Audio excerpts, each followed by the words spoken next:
Hello guys!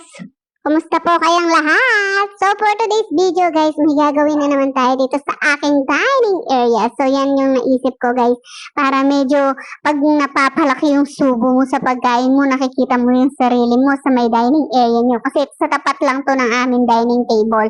So ayan guys, nag-start na ako maglagay. Kasi nga guys, wala akong pambili, wala akong budget para dun sa malaking salamin dyan. So ayan yung naisip ko.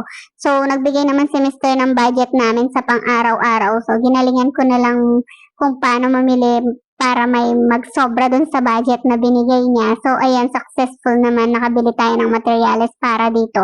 So, hindi ko lang alam guys kung ako lang ba yung ganito na sobrang saya ko pag meron akong nagagawa na kahit alam mong pang lalaki yung gawain, nagagawa mo bilang isang babae, di ba? So, pagdating nga ni Mr. Siyempre galing siya ng trabaho niya, so pagod na pagod yan, so makikita niya na may ginawa kang ganyan, so na-appreciate niya at yun nga, ang saya lang sa pakiramdam na siyempre napapasaya mo sa simpleng bagay yung asawa mo, siyempre natutulungan mo siya sa ganyang bagay, so siya rin naman sinasabi niya na sobrang swerte niya na may asawa siyang ganito, ganyan, ganyan, 'di ba? So, masarap sa feeling na yung asawa mo nakikita niya kung ano yung tinutulong mo sa kanya. So, hindi man sa material na bagay, sa kahit simpleng bagay lang na ganito, nakakatulong ka sa kanya, malaking bagay na yon.